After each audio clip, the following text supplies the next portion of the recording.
a major financial shockwave just hit Texas. In a dramatic last-minute move, Governor Greg Abbott vetoed a bill that would have wiped out the state's multi-billion-dollar hemp and THC product industry overnight. For tens of thousands of Texans whose livelihoods depend on this sector, the decision came as a sudden and surprising lifeline. This wasn't just politics. It was a high-stakes battle over economics, consumer choice, and the future direction of state policy. For years now, a booming market for consumable products like vapes, gummies, and even beverages containing THC has flourished throughout Texas. This unexpected growth stemmed from a nuance in the 2018 federal farm bill, which legalized hemp with minimal Delta-9 THC. When Texas adopted similar legislation in 2019, it inadvertently created a pathway for other hemp-derived THC compounds like Delta-8 to be sold legally. This oversight opened the door to a massive industry that, by some estimates, employs over 50,000 Texans and injects billions of dollars annually into our state's economy. It's important to remember that Texas maintains some of the most stringent marijuana laws in the country, prohibiting recreational use and offering only a very limited medical marijuana program. For many residents, these consumable products have provided a legal, accessible way to experience similar effects or find relief. However, this burgeoning industry faced a serious threat from Senate Bill 3, a legislative effort championed by Lieutenant Governor Dan Patrick. This bill sought to impose a sweeping ban on virtually all consumable THC products, which would have made possessing them a misdemeanor and selling or manufacturing them a third-degree felony. The lieutenant governor argued these products were unregulated poison, endangering children and adults, and his stance garnered significant support from key groups including police departments, various medical associations, and educational communities, reflecting a strong desire among many lawmakers to curb their widespread availability. In a move that surprised many, Governor Greg Abbott vetoed Senate Bill 3 just minutes before it was set to automatically become law. His decision was rooted in significant legal concerns, as he argued the bill was fundamentally flawed and would likely face valid constitutional challenges, rendering it dead on arrival in court. He highlighted a similar situation in Arkansas, where a comparable ban has been tied up in federal court for nearly 2 years.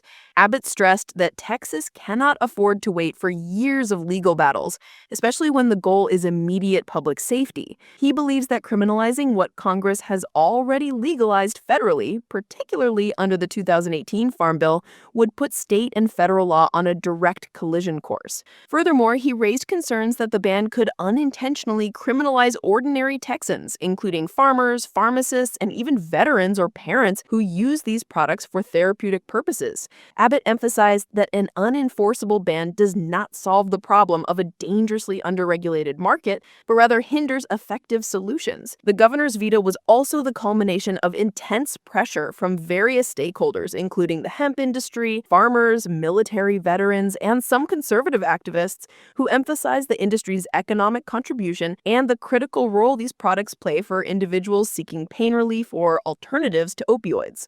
Following his veto, Governor Abbott immediately called for a special legislative session set to begin on July 21st. The primary focus of this session will be to revisit the issue and establish a comprehensive regulatory framework for hemp-derived products. The governor envisions a system that closely mirrors how alcohol is regulated by the Texas Alcoholic Beverage Commission, ensuring robust enforcement and public safety.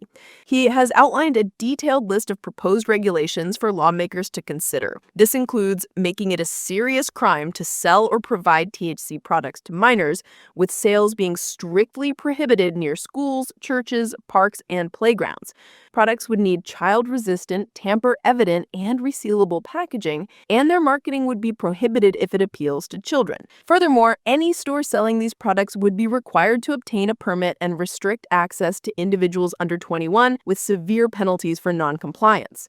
He also suggests mandatory testing at every stage of production and manufacturing, including for raw plants and finished consumable products, along with subjecting manufacturing and processing facilities to permitting and food safety rules. Other recommendations include limiting sales hours, restricting the amount of THC permissible per product and per individual purchase, and mandating clear Surgeon General-style warning labels with full ingredient disclosure and scannable QR codes linking to test results. He also wants to empower local governments to limit or prohibit sales and implement excise taxes to fund oversight and enforcement. The overall aim is to create an enforceable law that protects communities now rather than getting bogged down in years of litigation. The governor's decision, however, has ignited a very public and heated disagreement with Lieutenant Governor Dan Patrick, marking a rare open clash between two of the state's most powerful Republican leaders. Patrick expressed deep frustration and surprise, stating he was puzzled by the veto, especially since he claims Governor Abbott had previously assured him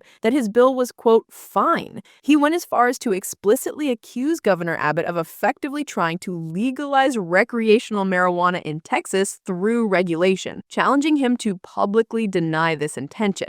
He adamantly maintains that regulating thousands of retail locations is simply not realistic due to a lack of sufficient law enforcement resources, and that an outright ban remains the only viable solution. He dismisses the governor's concerns about constitutional challenges, arguing that federal law does permit states to impose stricter regulations or even outright bans, and that legal battles are a routine part of passing legislation. He views the governor's veto as abandoning the family's law enforcement and medical communities who strongly supported the ban to protect Texans. For many business owners, like those running smoke shops and dispensaries throughout the state, the veto was a moment of immense relief. They had been preparing for the worst, with some even considering relocating their operations out of state if the ban had gone through. This decision means that the thousands of jobs tied to this industry are safe for now. What's perhaps most interesting is that many industry leaders aren't against regulation. In fact, they welcome it. They agree with measures like age limits, often already enforcing a 21 and up policy in their stores, child-resistant packaging, and strict product testing to ensure quality and safety. They want to eliminate bad actors and create a transparent, well-regulated market. For consumers, particularly those who rely on these products for wellness or pain management, the veto means continued access to alternatives that many prefer over traditional medications or the black market. This ongoing debate underscores the complex interplay between economic interests, public health concerns, and individual liberties. So while the immediate threat of a ban has been averted, the future of THC products in Texas remains a central point of contention. The upcoming special session in July will be a critical period as lawmakers grapple with crafting a new bill that balances protection with economic realities and aligns with federal law. It's a situation that continues to draw national attention, reflecting broader debates about cannabis regulation across the country. We'll be keeping a close watch on how this unfolds and what it means for the market and for Texans. Thanks for tuning in, and I'll catch you in the next one.